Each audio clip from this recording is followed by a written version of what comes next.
Imagine Robert Evans caught in a haze of bright lights and darker shadows, pacing a sterile hospital corridor in New York. He's just been checked in after a breakdown, Hollywood's golden boy stripped bare, his empire crumbling. The question looms, how does a man who once ruled studios and seduced stars fall so hard? And more intriguingly, what pulls him back to reignite his flame in Tinseltown's glam and grit? Robert Evans didn't start behind the big desk. He began in front of the camera, eyes wide, chasing stardom, but fate had a twist that sparked an unexpected ascent. Evans' early acting career was a mess of missed opportunities and vanity roles. He flunked out of a Warner Bros. Contract but struck up a friendship with Charles Feldman, his agent, who steered him into producing. The flip, from flailing actor to behind-the-scenes power player, was sudden, propelled by knowing the right people and knowing how to sell a story.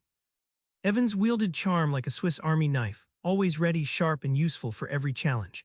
It's like having invisible leverage. In one meeting, he'd dazzle studio heads with visions, in the next, charm actresses like Ali MacGraw.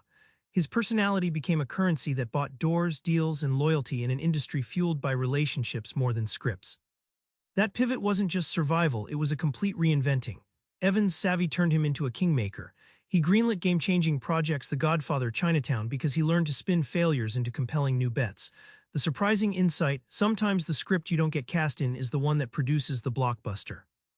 Just when Evans seemed untouchable, his world spiraled. Pools of cocaine, mental hospitals, broken alliances. Hollywood glamour gave way to a darker portrait, raising the stakes dramatically. Evans' love life reads like a tabloid thriller. His affairs with icons like Ali MacGraw and Angie Dickinson made headlines, not just for passion but for the chaos they stirred. These weren't just romantic flings, they amplified his public persona but also fueled his personal unraveling, blurring the line between legend and self-destruction. A real shocker, Evans checked into the psychiatric ward of Roosevelt Hospital. Behind the velvet ropes of Hollywood's bright facade, mental health struggles bulldozed through his glam image. This wasn't just exhaustion, it was a breakdown that revealed how hollow and fragile even the most dazzling lives could be, a story Hollywood rarely tells loud enough. Then came the drugs, cocaine, booze, the rock-bottom spiral. It wasn't just about partying, addiction became a cage. The isolation it brought eroded alliances, shattered his power base, and nearly erased him from Hollywood's map. Yet paradoxically, it set the stage for his gritty comeback, proof that sometimes the darkest lows sharpen the climb back up. Just as we think his story ends in ruin, Evans pulls off a Hollywood miracle. Reinvention again, but this time with scars and savvy sharper than before. In the late 70s, Evans took a bet many thought he'd lose, reviving the faltering Paramount Pictures. His secret, bold projects and savvy marketing gambits like backing the gamble that was Urban Cowboy. It was a calculated risk fueled by experience, a sharp contrast to his earlier youthful bravado. This move reinstalled him at the top of Hollywood's ladder. Evans didn't just stumble forward blindly. His comeback was like a hawk, learning from every missed strike, more precise, more patient.